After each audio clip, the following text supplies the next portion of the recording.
आज हम insurance stocks में देख रहे हैं कि तेज़ी है। न्यू इंडिया एश्योरेंस चल रहा है, एसबीआई लाइफ में तेज़ी है, एचडीएफसी लाइफ में भी हमने शुरुआती तेज़ी ज़रूर देखी, लेकिन थोड़ा सा ये शेयर अब नीचे आके कारोबार कर रहा है। इंश्योरेंस में कहीं आपको मौके दिख रहे हैं प्रशांत जी?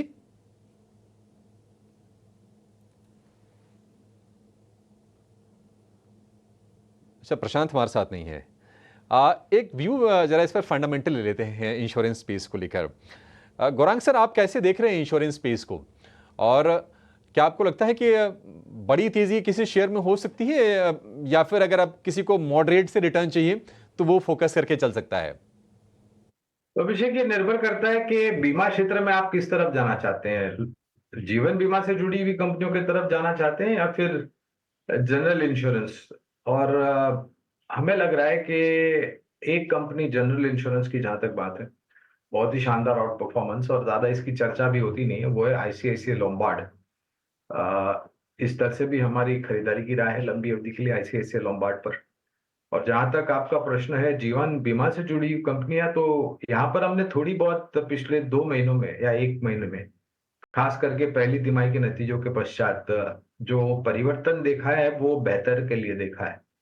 और अनुमान और आकलन ये लगा रहे हैं कि अगले महीने 10 12 तारीख से मेरे ख्याल से दूसरी तिमाही के नतीजे आना शुरू हो जाएंगे इस वित्तीय वर्ष के। तो शायद सुधार और गति पकड़ सकता है जीवन बीमा से जुड़ी हुई कंपनियों में, जहां पर एलआईसी है, एसबीआई लाइफ है, आईसीआईसीआई प्रूडेंशियल है और एचडीएफसी लाइफ है।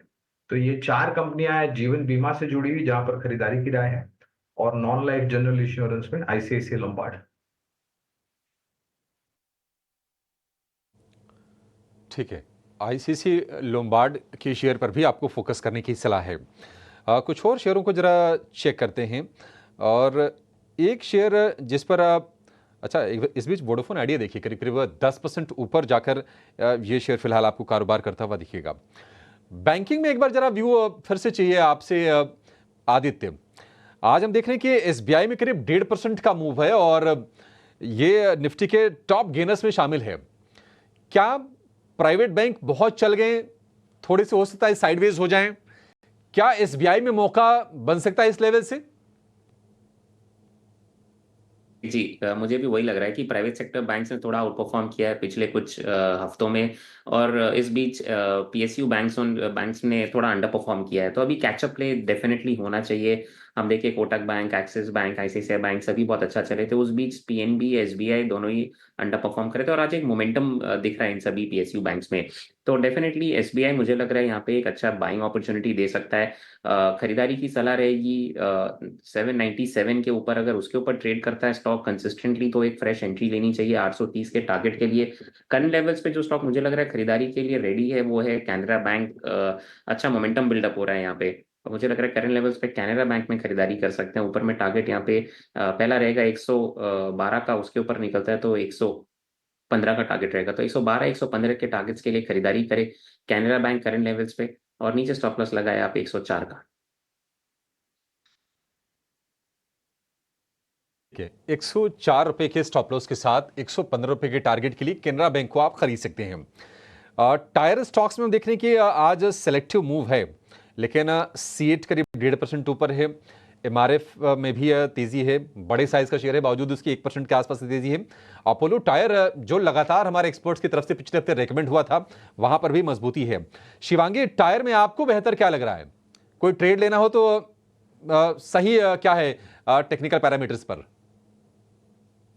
और जी, ऑटो स्पेस में एक अच्छी खासी हम देख रहे हैं कि स्ट्रेंथ है। बल्कि टायर स्पेस में हम देखें तो अभी भी मेरा यहाँ मानना है कि कंसोलिडेटिव मोड पे है, तो थोड़ा वेट एंड वॉच मेरा यहाँ नजर रहेगा।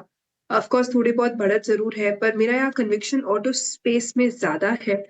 तो हम स्टॉक्स लाइक एमएनएम देख सकते हैं या बजाज ऑटो देख सकते हैं। तो ये स्टॉक्स जो है वो काफी ज्यादा पॉजिटिव लगते हुए नजर आ रहे हैं। बजाज ऑटो ये पॉजिटिव लग रहे हैं।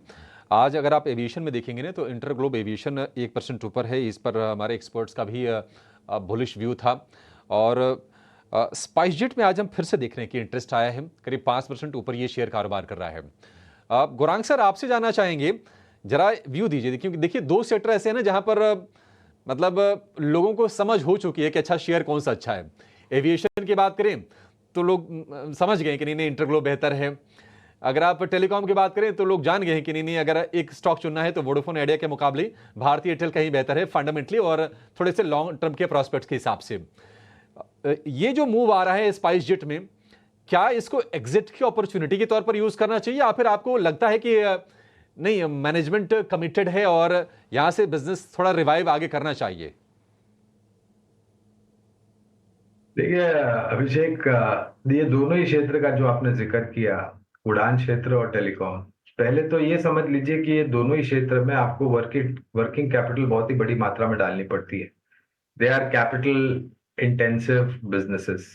निरंतर आपको अपग्रेड्स करना पड़ता है। जहां तक टेलीकॉम सर्विस का सवाल है, अपनी टेक्नोलॉजी और प्लेटफॉर्म्स और इंफ्रास्ट्रक्चर, और जहां तक उड़ान क्षेत्र का सवाल है, आपको अपने हवाई जहाज की मरम्मत, अपकीप, और उड़ान क्षेत्र के लिए अनिवार्य ये है कि उनका हवाई जहाज ज्यादा से ज्यादा हवा में रहे, ना कि जमीन पर। क्योंकि अगर जमीन पर रहता है तो वो एक ओवरहेड कॉस्ट बर्डन बन जाता है, और अगर हवा में रहता है तो वो आय बढ़ाता है। तो अब स्पाइस जेट के ऊपर कवरेज तो है नहीं, लेकिन अगर मैं बुद्धिमत्ता का प्रयोग इस्तेमाल करता हूं और बुनियादी तर्क के आधार पर अगर हमें निवेश करना है, और अगर आप लंबी अवधि की भी विचारधारा रखते हैं, तो मेरे ख्याल से इंटरग्लोब एविएशन, इंडिगो, पहले तो ये लो कॉस्ट कैरियर मॉडल सिर्फ नाम के लिए है। जो उड़ान की टिकटें हैं वो फुल फ्लेज सर्विस कैरियर के तरह ही है, उसमें कोई अंतर है नहीं।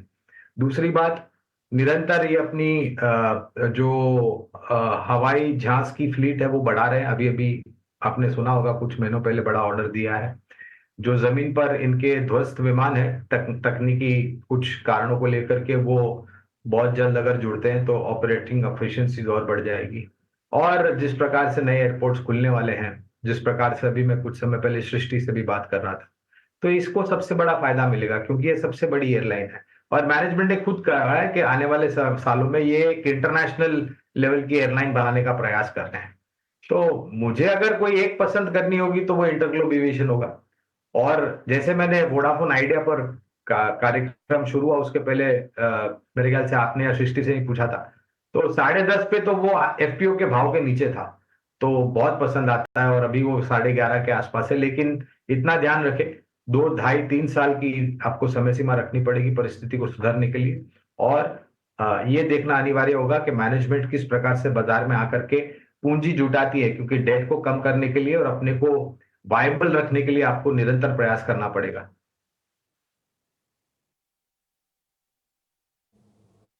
कि हमने गौरांग जी से उनकी राय भी ली थी। आप देखिए 10% जो है फिलहाल मजबूत है, और साथ ही एविएशन काउंटर पर भी उन्होंने अपना नज़रिया बताया।